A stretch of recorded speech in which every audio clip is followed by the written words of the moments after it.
ಪಂಚಗವ್ಯ. ಇವಾಗ ಭೂಮಿನ ರೆಡಿ ಮಾಡಿದ್ವಿ, ಬಿತ್ತನೆ ಬೀಜನ ರೆಡಿ ಮಾಡಿದ್ವಿ. ಬಿತ್ತನೆ ಬೀಜ ರೆಡಿ ಆದ್ಮೇಲೆ ಬೆಳೆ ಬಂದು ನಿಂತಿದೆ.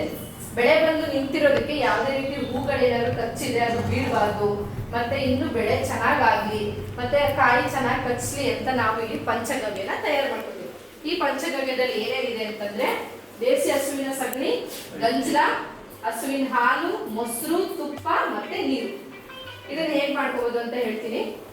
ಮೊದಲು 2 ದಿನಗಳ ಕಾಲ ದೇಸಿ ಹಸುವಿನ ಸಗಣಿ ತಗೊಂಡು ಅದಕ್ಕೆ ತುಪ್ಪ ಕಲಸಿ ಇಡಬೇಕು ಒಂದ್ ಕಡೆ. ಇಲ್ಲಿ ಕಾಣಿಸ್ತಿದೆ ಇವ್ರು ಹೆಂಗೆ ತಿರ್ಗಿಸಿದ್ದಾರೆ ಅಂತ. ಸಗಣಿ ಜೊತೆ ಹಸುವಿನ ತುಪ್ಪನ ಕಲಸಿ ಮಿಶ್ರಣ ಮಾಡಿ ಇಟ್ಕೋಬೇಕು.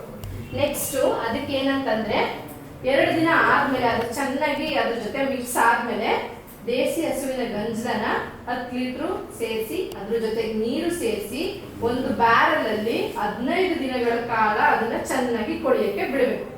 ನೀವು ಯಾವುದೇ ರೀತಿ ಕೊಳೆಯಕ್ಕೆ ಬಿಡ್ತೀರಾ ಅಂತಂದ್ರೆ ನೀವು ಪ್ರತಿ ದಿನ ಬೆಳಿಗ್ಗೆ, ಮಧ್ಯಾಹ್ನ, ಸಂಜೆ ನಿಮಗೆ ಯಾವಾಗ ಫ್ರೀ ಆಗುತ್ತೋ, ಇವಾಗ ಬೆಳಿಗ್ಗೆ ಎದ್ದ ತಕ್ಷಣ ತೋಟಕ್ಕೆ ಹೋಗ್ತೀರಾ, ಅವಾಗ ಅಲ್ಲೇ ಇಟ್ಕೊಂಡಿದ್ರೆ ನೀವಲ್ಲಿ ದಿನ ತಿರುಗಿಸ್ತಾ ಇರ್ಬೇಕು ಅದನ್ನ ಚೆನ್ನಾಗಿ.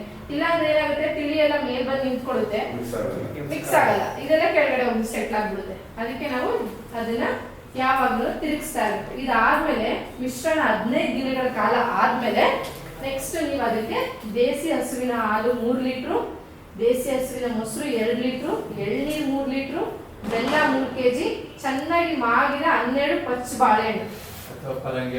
ನೀವೇನ್ ತಯಾರು ಮಾಡ್ಕೊಂಡಿರ್ತೀರಲ್ಲ ಅದಾದ್ಮೇಲೆ ಇವಿಷ್ಟನ್ನು ಹಾಕಿ 6 ದಿನಗಳ ಕಾಲ ಅದನ್ನ ಕೊಳಿಯಕ್ಕೆ ಬಿಡಬೇಕು.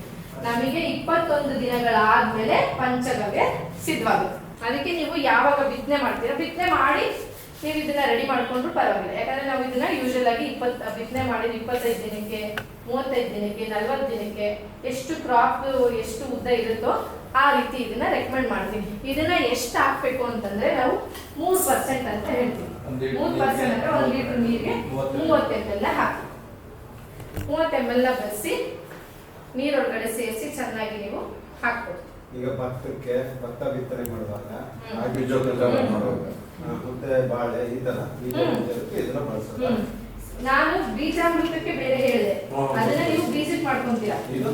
ಇದನ್ನ ನೀವು ಬೆಳೆದು ನಿಂತಿರೋ ಬೆಳೆಗೆ ಪಂಚಗವ್ಯ ಬೆಳೆಗೆ ಸ್ಪ್ರೇ ಮಾಡೋದು. ನಾವಿವಾಗ ಭೂಮಿ ರೆಡಿ ಮಾಡ್ಕೊಂಡಿದೀವಿ, ಜೀವಾಮೃತ ಹಾಕಿ ಮತ್ತೆ ಬೀಜಾಮೃತ ಹಾಕಿ ಅದನ್ನ ರೆಡಿ ಮಾಡ್ಕೊಂಡಿದ್ದೀವಿ. ನೆಕ್ಸ್ಟ್ ಇದು 3ನೇ ಅಂತ ಬೆಳೆದು ನಿಂತಿರುವಂತ ಬೆಳೆಗೆ ನಾವು ಹೇಗೆ ಉಪಚಾರ ಮಾಡಬೇಕು ಅಂತ ಈ ಪಂಚಗವ್ಯನ ಹೇಳ್ತೀವಿ.